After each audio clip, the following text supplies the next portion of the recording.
ஆனா அரசியல்ல திராவிட முன்னேற்ற கழக கட்சி இருப்பதே ஒரு அவமானம்.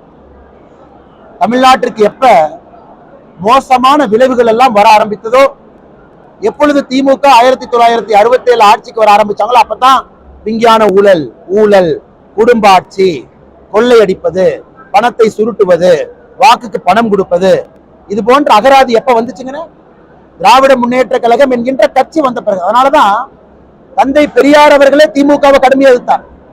அவருடைய புத்தகத்தை எல்லாம் வாங்கி திமுக படிக்கணும். பெரியார் அவர்கள் திமுகவை பத்தி தன்னுடைய கடைசி நாட்கள்ல என்ன சொல்லி இருக்கின்றார்கள் இது முழுவதாக தெரிந்து இன்னைக்கு தனக்கென்று எந்த விதமான ஒரு எபிலிட்டி இல்லாம ஒரு பொம்மை முதலமைச்சராக செக்ரட்டரிங்க கையெழுத்து போனா இங்க கையெழுத்து, தலையை திருப்பினா திருப்பு, லெப்ட் திருப்பினா திருப்பு. அதனால இந்த முதலமைச்சர் அவர்கள் நரேந்திர மோடி அவர்களை பற்றி பேசுவதற்கு 1% கூட இவருக்கு தகுதி இல்லை என்பது தமிழகத்தினுடைய எல்லா மக்களுக்கும் தெரியும். அதாவது முதலமைச்சர் அவர்கள் இன்னைக்கு மக்கள்கிட்ட என்ன சொல்லணும்? 33 மாத காலமாக அவர் என்ன செஞ்சிருக்கார்? பெண்களுக்கு பாதுகாப்பு வந்திருக்கா? தமிழ்நாட்டுல ஒரு பெண் தைரியமாக வீதியிலே நடக்க முடியுமா? இல்ல கோயம்புத்தூர் போற பெரும் நகரத்துல கஞ்சா இல்லை என்பதை உறுதிப்படுத்த முடியுமா? இத்தனை இளைஞர்கள் மாணவர்கள் இருக்கக்கூடிய ஊர்ல கஞ்சா புழக்கம் இல்லை, போதை கலாச்சாரம் இல்லை. வந்த பிறகு என்ன சாதனை பண்ணிருக்காருங்க? டாஸ்மார்க்க உயர்த்தி இருக்காரு, 50,000 கோடி தொற்றுச்சு. கடன் 8,23,000 கோடியை தொற்றுருக்கு. இது போன்ற மோசமான ஆட்சி இந்திய அரசியல யாருமே நடத்தியதில்லை. அதனால இந்த முதலமைச்சர் அவர்கள் இன்றைக்கு மோடியை பற்றி பேசுவதுதான் வேடிக்கையாக இருக்கிறது.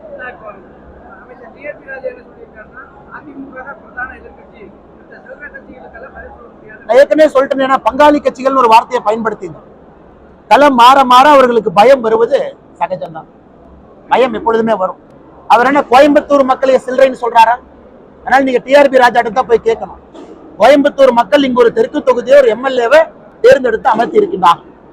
கோயம்புத்தூர் மக்கள் 1998, 99 பாரதிய ஜனதா கட்சியினுடைய பாராளுமன்ற உறுப்பினரை தேர்ந்தெடுத்திருக்கிறாங்க. டிஆர்பி ராஜா எப்படின்னா ஒரு புது ஆள், தஞ்சாவூர்காரர். அவங்க அப்பா பணம் சம்பாதிச்சதை வச்சு மட்டும் அரசியலுக்கு வந்திருக்காரு. அவருக்கென்று தனித்திறமை 1, 2, 3 சொல்லுங்க. அவங்க அப்பா டிஆர் பாலு இல்லைன்னா, டிஆர் பாலு கொள்ளையடிக்காத பணம் இல்லை என்றால் டிஆர்பி ராஜா யாரு? இன்னைக்கு டிஆர்பி ராஜா ஏன் கோயம்புத்தூர்ல சுத்திட்டு இருக்காரு? அவர் அப்பா கொள்ளையடிச்ச பணத்தை கொண்டு வந்து கோயம்புத்தூர் மக்களுக்கு கொலுசும் அந்த இத்து போன டப்பாவும் கொடுக்குற வந்திருக்காரு. அந்த இத்து போன டப்பாவும் ஒரு கொலுசு கொடுத்து கோயம்புத்தூர் மக்களை விலைக்கு வாங்கி விடலாம் என்று டிஆர்பி ராஜா உட்கார்ந்திருக்காரா?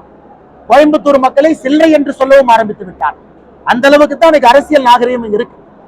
டிஆர்பி ராஜா இருக்கட்டும், உங்க அப்பா டிஆர் பாலு அவர்கள் வரட்டும், யார் வந்தாலும் கூட கோயம்புத்தூர் மக்கள் பீனிக்ஸ் பறவையை போன்றவர்கள். சுயமாக வேறு வேறு ஊர்ல இருந்து வந்து இந்த மண்ணில தொழில் தொடங்கி இந்தியாவுடைய முக்கியமான நகரமாக இந்த மக்கள் மாற்றி இருக்கின்றார்கள். கடின உழைப்புனா என்னன்னு தெரிஞ்சவங்க கோயம்புத்தூர் மக்கள், சுயமரியாதை தெரிந்தவர்கள், நேர்மையும் நாணயம் தெரிஞ்சவங்க. டிஆர்பி ராஜா போன்றவர்களுக்கு இந்த மண்ணில எப்பொழுதுமே இடம் கிடையாது.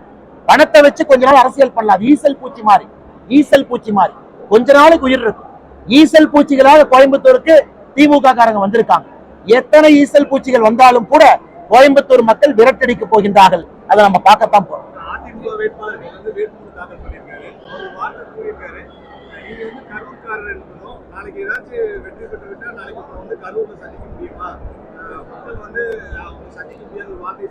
அதே சமயம் கோயம்புத்தூருடைய குளிர்ச்சி அவருக்கு தெரியாது, அது வெளியூர்காரர் அப்படிங்கிற மாதிரி. ஆனா 2002 அவருக்கு தெரியாது அவங்க அப்பா எம்எல்ஏ. அவங்க அப்பா எம்எல்ஏ கோட்டாவை பயன்படுத்தி சீட்டு வாங்கி கொடுக்கிறார் கல்லூரியில படிக்க சொல்லி. இவருக்கு அதிமுகவுடைய வேட்பாளருடைய தந்தை வாரிசு அரசியல் எம்எல்ஏவா இருக்கார் கோவிந்தராஜ். கோட்டாவை பயன்படுத்தி கோட்டா அரசியல் அவர் வந்திருக்கார். 2002 முதலாக கோயம்புத்தூருக்கு வர்றேன். பேண்ட் போட்டுக்கிட்டு, எங்க அப்பா வேட்டி கட்டிக்கிட்டு, கிராமத்திலிருந்து 2 தகர டப்பா எடுத்துக்கிட்டு 3 பேருந்து மாறி 2002 கோயம்புத்தூருக்குள்ள வர்றேன். எத்தனை நாளைக்கு முன்னாடினா 22 ஆண்டுகளுக்கு முன்பு. அன்னைக்கு எனக்கு வயசு 16 வயசு, 17 வயசு. காந்திபுரம் பஸ் ஸ்டாண்ட்ல ஒரு டவுன் பஸ்ஸை பிடிச்சு 2 தகர பெட்டியோட பீலமேட்ல போய் இறங்குறேன். நான் சொல்றது 2002. பீலமேட்டுல பிஎஸ்ஜி பொறியியல் கல்லூரிக்கு முன்னாடி நானும் என்னுடைய தந்தையும் 2 தகரப்பெட்டியை வைத்துக் கொண்டு எங்க அப்பாட்ட கேட்கிறேன், அப்ப இந்த ஊர் நமக்கு செட் ஆகுமா? நாமெல்லாம் கிராமத்துல இருந்து வந்திருக்கோம். மொத்தம் 40 வீடு, 3 பஸ் மாறி கோயம்புத்தூர் வந்திருக்கோம். பெரிய நகரம் இது. இந்த ஊர் நமக்கு செட் ஆகுமா? ஏன்னா பிஎஃப்ஜி பொறியியல் கல்லூரியில படிப்பதற்கு வாய்ப்பு கிடைச்சது. எம்எல்ஏ கோட்டால அப்பா பேரை வச்சு நான் படிக்க வரலீங்க சார், புரிஞ்சுக்க. தனி மனிதனாக உழைத்து இந்த மண்ணில நீங்கள்லாம் எப்படி உழைத்து தனி மனிதனாக இருக்கின்றீர்களோ அதே போல தகர பெட்டி 2 பெட்டியோடு கோயம்புத்தூருக்கு வந்து 2002 5 ஆண்டுகள் பிஎஃப்ஜி பொறியியல் கல்லூரியில 5 ஆண்டுகள் படித்திருக்கின்றேன். என்னுடைய மனைவி அதே கல்லூரியில படிச்சாங்க. நான் படித்த அதே பிஎஃப்ஜி கல்லூரியில என்னுடைய மனைவி 1 ஆண்டு காலம் எனக்கு ஜூனியரா படித்தாங்க. நாங்கள் இருவரும் மனம் புரிந்து கோயம்புத்தூரில் வாழ்ந்து கொண்டிருக்கோம். அதனால நீங்க ஒரு விஷயத்தை புரிஞ்சுக்கணும். கோட்டா சிஸ்டத்துல இந்த அண்ணாமலை வரல, கோட்டா சிஸ்டத்துல வானதி வரல, வானதி அக்கா வரல, மன்னிச்சுக்க. கோட்டா சிஸ்டத்துல மோடி அவர்கள் வரல, கோட்டா சிஸ்டத்துல இங்க யாரும் வரல. கோயம்புத்தூர் மண்ணினுடைய தன்மையாக இங்கே நின்று கொண்டிருக்கின்றோம். அதனால் என் மீது கோபம் வருவது இயற்கைதான். என்னை பத்தி பாருங்க, இத்தனை காலமா தமிழக அரசியல்ல திமுகவும் அதிமுகவும் சண்டை போட்டுக்குவாங்க.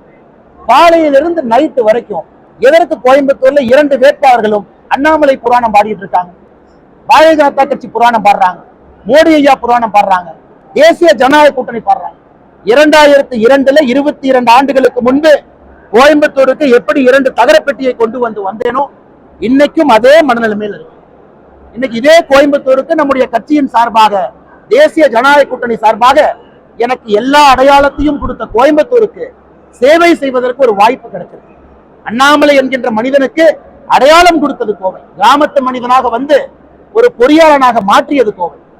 எனக்கு மனைவி கிடைத்தது கோவை, சொந்தங்கள் கிடைத்தது கோவை, வாழ்வது கோவை. அதனால ஏதோ ஒரு அப்பாவை வச்சு கோட்டா சிஸ்டத்துல வரல சார்.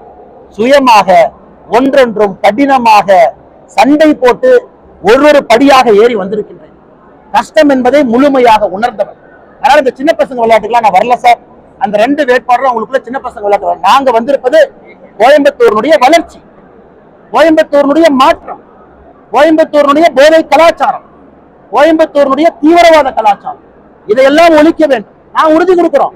அவங்க என்ன உறுதி கொடுப்பாங்க? நாங்க வந்தோம்னா நார்காட்டிக்ஸ் கண்ட்ரோல் பியூரோ ஆபீஸை கோயம்புத்தூர் கொண்டு வரும். எப்படி இங்க போதைப் பொருள் வரும்?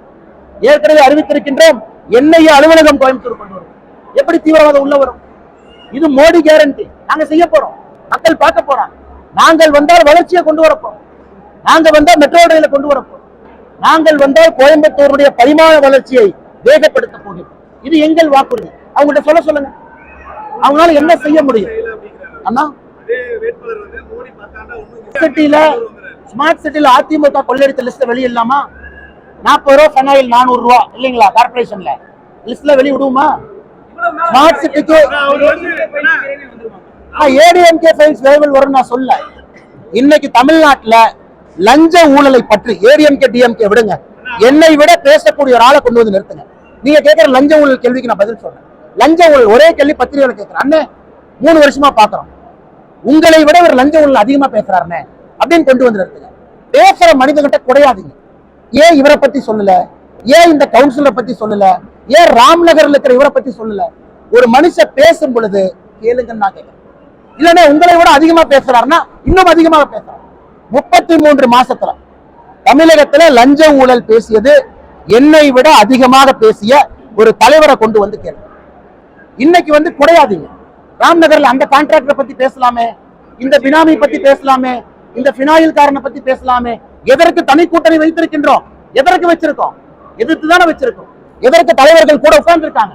அது வேண்டாம் என்றுதான் நிற்கிறோம். எதற்கு கோயம்புத்தூர்ல தனியா நிக்கிறோம்? மாற்றத்தை கொடுக்கணும் தான் நிக்கிறோம். கோயம்புத்தூர் மாற வேண்டும் என்றுதான் நிக்கிறோம். எதற்கு கூட்டணி போல? எதற்கு தைரியமாக தனியா நிக்கிறோம்? வெற்றி பெற்று மக்களுடைய வாழ்க்கையை மாற்ற முடியும் என்கிற நம்பிக்கை. அது வருகின்ற காலத்துல எல்லா மக்களும் புரிய ஆரம்பித்து நடுத்தர மக்கள் வந்துட்டாங்க.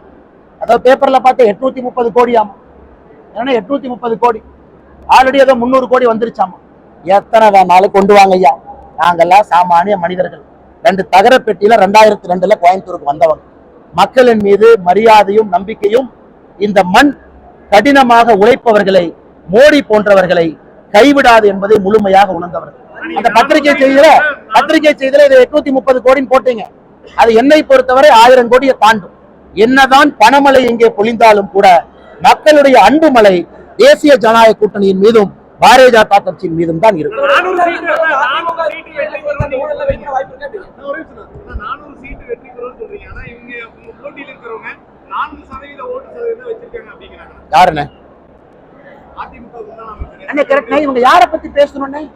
பிஜேபி எங்க இருக்கு கேட்டது யாரு? கலைஞர் கருணாநிதி. பிஜேபி எங்க இருக்கு கேட்டது கலைஞர் கருணாநிதி. இன்னைக்கு பிஜேபி பத்தி மட்டும்தான் அவர் மகன் பேசுறாரு. கல்ல பல்லு விளக்குனா பிஜேபி, சாப்பிட்டா பிஜேபி, தூங்குனா பிஜேபி, எந்திரிச்சா பிஜேபி. நாங்க பெரிய கட்சி, கோயம்புத்தூர் எங்கள் கோட்டை. திமுகவை பத்தி வாயை திறக்க மாட்டாங்க. காலையில இருந்து நைட்டு வரைக்கும் பிஜேபி அண்ணாமலை புராணம் தான் அதிமுகவுடைய புராணம். இதுல இருந்தே தெரியலையா அன்போ போட்டாங்கன்னு? இதை விட உங்களுக்கு ப்ரூஃப் வேணுமா? இதை விட ப்ரூஃப் வேணுமா? இரண்டு பங்காளி கட்சிகள் ஒன்றாக இணைந்து கோயம்புத்தூர்ல பிஜேபி வந்தா மாற்றம் வந்துடும், விட்டுறக்கூடாது. இதே மாதிரி கரப்ஷனுக்கு ஒரு பாலம் கட்டும், இதே மாதிரி குண்டும் குழியுமா ரோட வச்சிருக்கும். எந்த மாற்றத்தை கொடுக்காம அப்படியே ஓட்டிடும். என்னன்னே சொல்றேன், என்னன்னே வளர்ச்சி அவங்க பேச. 10 ஆண்டுகள் வலிமையான அமைச்சர்களாக இருந்து அவர்களை வலிமைப்படுத்தி கொண்டார்களோ தவிர கோயம்புத்தூர் வலிமை அடைஞ்சிச்சா? இன்னைக்கு குளிர்கள் எல்லாம் பேசுறீங்கல்ல, கோயம்புத்தூர் இன்னைக்கு சூடா மாத்திருக்கிறது யாரு? கோயம்புத்தூர் சூடாயிருச்சுங்களா இல்லையா? சூடாயிருச்சா இல்லையா? மரத்தை வெட்டி அங்க இருக்கக்கூடிய குளத்தை எல்லாம் தண்ணி எடுத்து கண்டமேனிக்கு கான்கிரீட்டை கொண்டு வந்து கட்டி எங்கே பார்த்தாலும் கான்கிரீட்டை போட்டு இன்னைக்கு கோயம்புத்தூருடைய தட்பவெப்பநிலை 2-3 டிகிரி உயர்த்தி வச்சிருக்கிறாங்க. தட்பவெப்பநிலை 2-3 டிகிரி.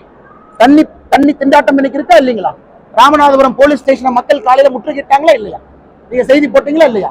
இன்னைக்கு 3 காவல் நிலையத்தை கோயம்புத்தூர் மக்கள் குடத்தோடு முற்றுகிட்டு இருக்கீங்க. என்ன ஆட்சியை பத்தி பேசுறீங்க? என்ன ஆட்சியை பத்தி பேசுறீங்க? 90 கவுன்சிலர் வச்சுக்கிட்டு பக்கத்துல சிறுவாணி பில்லூர் டேம் இருக்கு. சிறுவாணியில 50 அடியில 18 அடி தண்ணி இருக்கு. இத்தனை கவுன்சிலர்கள், இத்தனை எம்எல்ஏக்கள் 10 ஆண்டுகள் ஆட்சியில் இருந்தோம், ஒரு தண்ணி கொடுக்க முடியல மக்களுக்கு. என்னங்க வளர்ச்சியை பத்தி அவங்க பேசுறாங்க? கோயம்புத்தூர் மக்கள் எல்லாம் சொல்லுவாங்க வேற ஊர்ல, கோயம்புத்தூர் போயிட்டு வந்தா அந்த சிறுவாணி தண்ணி ஒரு பாட்டில் எடுத்து வந்திருப்பாங்க, அதை குடிச்சு பார்க்கணும். அது சிறுவாணி தண்ணி குடிச்சு பார்க்கணும். இன்னைக்கு கோயம்புத்தூர் மக்கள் குடத்தோடு கொண்டு வந்து காவல் நிலையத்தை முற்றுகிட வைத்திருக்கின்றார்கள். இதுதான் இப்ப இருக்கக்கூடிய ஆட்சியாளர்கள் செய்திருக்கக்கூடிய சாதனை. மாத்தோங்க ஐயா, மாத்தி காட்டுறோம். நாங்க கொடுக்கிற ஜல்ஜீவன் திட்டத்தையும் பண்ண மாட்டேங்க. நொய்யலுக்கு 970 கோடி கொடுத்தா அதுலயும் கொள்ளை, ஸ்மார்ட் சிட்டிக்கு பணம் கொடுத்தா அதுலயும் கொள்ளை, மத்திய அரசோட எல்லா நலத்திட்டத்தையும் கொள்ளையடிச்சுட்டு இன்னைக்கு மோடி ஐயா கோயம்புத்தூர் வந்து சொல்லணுமா? என்ன பண்ணிருக்கோம்? என்ன அநியாயம்!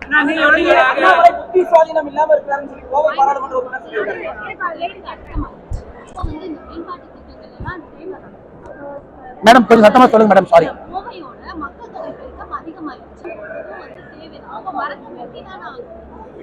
மேடம். அதாவது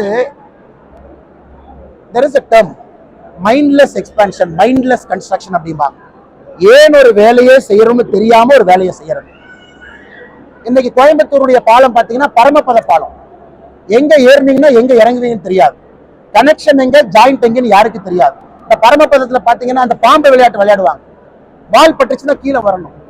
அந்த மாதிரி தான் பாலம் அங்கங்க தொங்கிட்டு இருக்கு. ஏன்னா கமிஷனுக்காக கட்டப்பட்ட பாலங்கள் அது, மக்களுடைய நோக்கத்திற்காக தேவைகளுக்காக கட்டப்பட்ட பாலம் இல்லை. இதே திட்டத்தை மல்டி மாடல் 3 அடுக்கு கொண்டு வரலாம். இதே திட்டத்தை ஒரே பாலத்தை வேற மாதிரி சிந்தனையில கொண்டு வரலாம். உலகத்துக்கு ராஜ்கோட் போய் பாருங்க, அகமதாபாத் போய் பாருங்க, வேறு வேறு நகரத்தை பாருங்க, எப்படி மாஸ்டர் பிளான் போடுறாங்க பாருங்க. அயோத்தியாவை பாருங்க, எவ்வளவு ஃபியூச்சரிஸ்டிக்கா லேட்டஸ்ட் டெக்னாலஜியோட மல்டிபிள் லேயர் ஆஃப் டிராபிக் ஒரு அதாவது ஒரு வெர்டிக்கல் லேயர்ல அடக்கி கொண்டு வர்றாங்க. இதுக்கு எதுவுமே கிடையாது, சிந்தனையே இல்லையே, நோ திங்கிங், எதுவுமே இல்லை. கேட்டா இவரு பெரிய ஆளு, இந்த கோட்டைக்கு இவர் தான் அதிபதி, இப்படியே சொல்லி சொல்லி கோயம்புத்தூருடைய வளர்ச்சி பின்தங்கி இருப்பது மட்டும்தான் சான்றாக இங்க இருக்கு.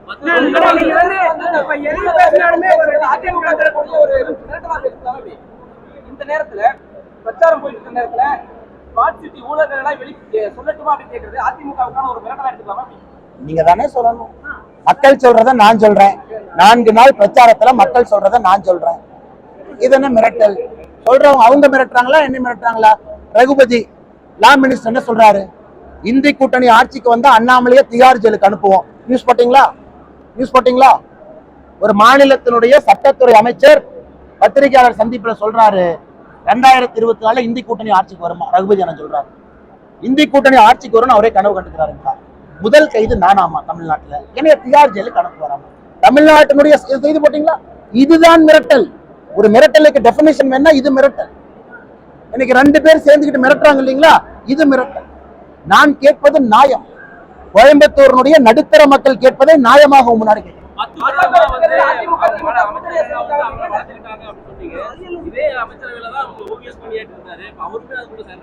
கோயம்புத்தூரை பத்தி பேசிட்டு இருக்கனா?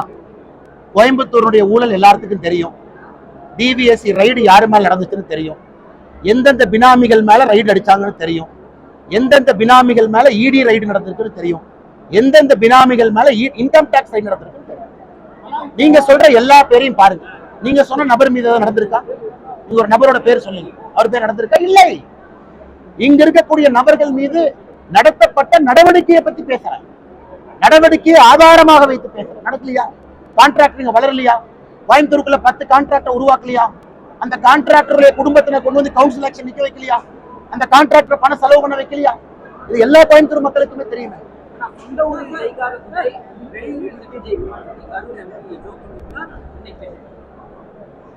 தன்னுடைய சொந்த ஊரான கரூர்ல தோக்க போறாங்க அப்படிங்கறத ஜோதிமணி அக்கா அப்படி சூசகமா சொல்றாங்கன்னு நினைக்கிறேன்.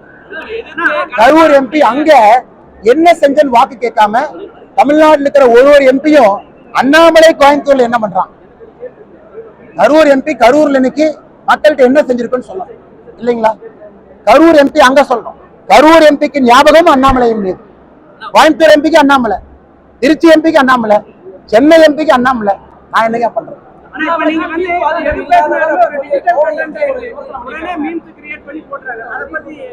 அதான் என் பலம்.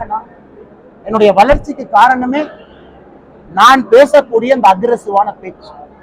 அதான் இந்த கட்சி, நான் சார்ந்திருக்கக்கூடிய எங்கள் கட்சிக்கு வளர்ச்சிக்கு ஒரு முக்கிய காரணம். தொண்டர்களுடைய கடின உழைப்பு காரணம். ஸ்பேடுங்க, ஒளிவு மறைவு இல்லாம பேசுறேன், காரமா மசாலா போட்டு பேசுறேன். இது அப்படியே பொத்தி எல்லாம் பேசுறது இல்லை. தவறுனா தவறுங்க. அதற்கு வரக்கூடிய பிரச்சனையை அதனாலதான் என் மீது 1230 கோடி ரூபாய்க்கு மேல மான நஷ்ட வழக்கு இருக்கு. சொல்லுங்க, 1230 கோடி ரூபாய். முதலமைச்சர் மு.க. ஸ்டாலின் தமிழ்நாட்டுக்கு வந்து 2.5 ஆண்டுகள்ல ஒரு தனிநபரின் மீது வழக்கு போட்டாருன்னா முதல் வழக்கு எம்எல்ஏ. இப்ப சமீபத்தில் எம்எல்ஏ இபிஎஸ் அவர் மேலே போட்டிருக்காரு. ஸ்டாலின் போட்ட 3 வழக்குல 2 வழக்கு எம்எல்ஏ இருக்கு. அது உங்களுக்கு என்ன காட்டுது? என்ன காட்டுது? எங்களுடைய தைரியமான செயல்பாட காட்டுது. முதலமைச்சர் தனிப்பட்ட முறையில கிரிமினல் டிஃபமேஷன் 2.5 ஆண்டுகள்ல போட்ட முதல் வழக்கு எம்எல்ஏ. பெருமையாக எடுத்துக் கொள்கின்றேன். என்ன சங்கடம்? என்ன சங்கடம்? கோடிக்கணக்கான மக்கள் இருக்கிறாங்க, லட்சக்கணக்கான வாலண்டியர்ஸ் இருக்கிறாங்க, இத்தனை அன்புள்ளங்க இருக்கிறாங்க. 2 பேர் பெய்டு கண்டென்ட் எழுதுறவன் டிஆர்பி ராஜா மாதிரி 2 பேர் அப்பா பேரை வச்சு கோயம்புத்தூர் வந்து சொன்னானா இதுக்கெல்லாம் பயப்படுறாளா? நான் தான் சொன்ன பாருங்க, தகரப்பட்டியில வந்தேன். கோயம்புத்தூருக்கு எப்படி நான் வந்தேன்? 2002 தகரப்பட்டியில வந்தேன். இன்னைக்கு ஒரு அடையாளம் இருக்குன்னா அது கோயம்புத்தூர் கொடுக்கும். அதனால தைரியமா பேச. தகரப்பட்டியில வந்து உங்க எல்லாத்தையும் சொல்ல சொல்லுங்க.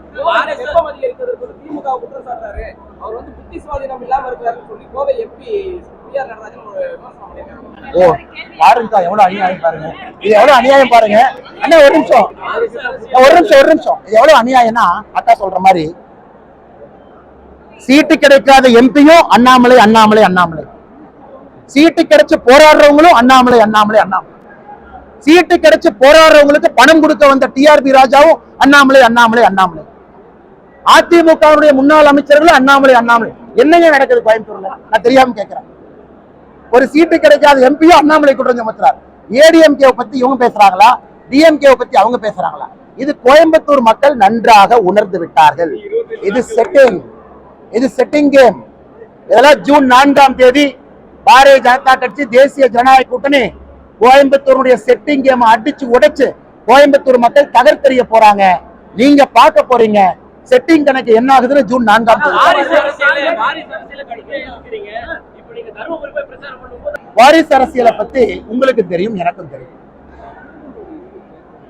இன்னைக்கு தமிழ்நாட்டினுடைய வாரிசு அரசியல் எந்தவித ஒரு ஐடென்டிட்டி இல்லாம, உதயநிதி ஸ்டாலின் ஐடென்டிட்டி சொல்லுங்க. அவர் ஐடென்டிட்டி என்ன? அண்ணன் களத்துல வேலை செஞ்சாரு, சோசியல் ஆக்டிவிஸ்ட், மக்களுக்காக பணி செஞ்சாரு. ஐடென்டிட்டி ஸ்டாலின் அவங்க ஐடென்டிட்டி என்ன? இல்ல டிஆர்பி ராஜா ஐடென்டிட்டி என்ன? அரசியல் வருவதற்கு முன்பு இவர்கள் யார்? நீலகிரி தொகுதியில எம்பி நிக்கிறாரு போட்டி போடுறது, அதிமுக. யாருடைய பையன்? Chennai south, central, north 3 MP வேட்பாளர்கள். யாரு குழந்தைங்க?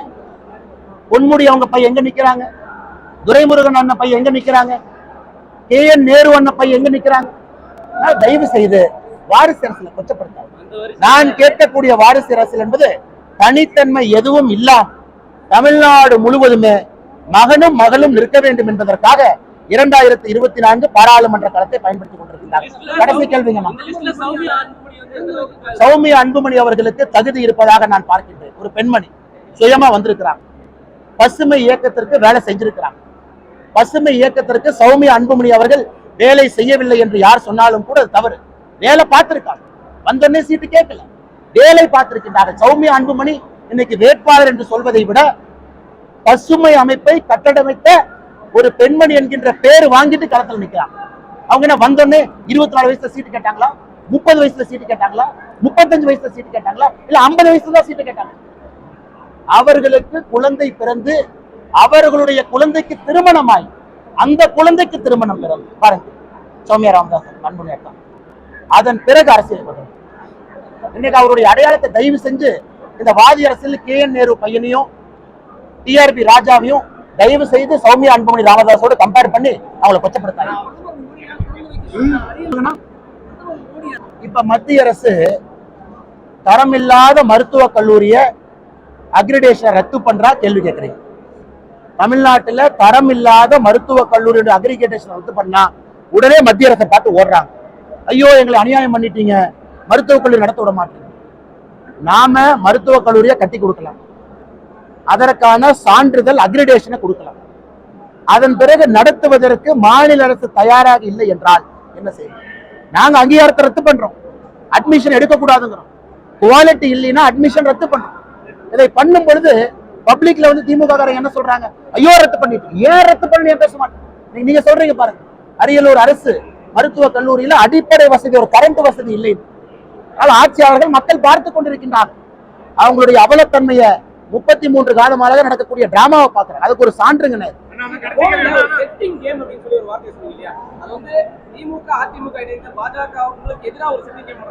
உண்மைதான், நீங்க தான் எழுதிருக்கீங்க. ஒரு நிமிஷம், நீங்க தான் எழுதிருக்கீங்க. 830 கோடி நீங்க எழுதினீங்களா நான் சொன்னா? பத்திரிகையில் நீங்க தான் எழுதினீங்க. பணம் எல்லாம் வந்துருச்சு, பதுக்கி வச்சுட்டாங்க, பெரிய பெரிய அமைச்சர்கள் எல்லாம் வர்றாங்க, எழுதுறது நீங்க தானே, மக்களை தானே சொல்றாங்க. பத்திரிகை எழுதிக்கலாம், புதுசா நான் சொன்னா?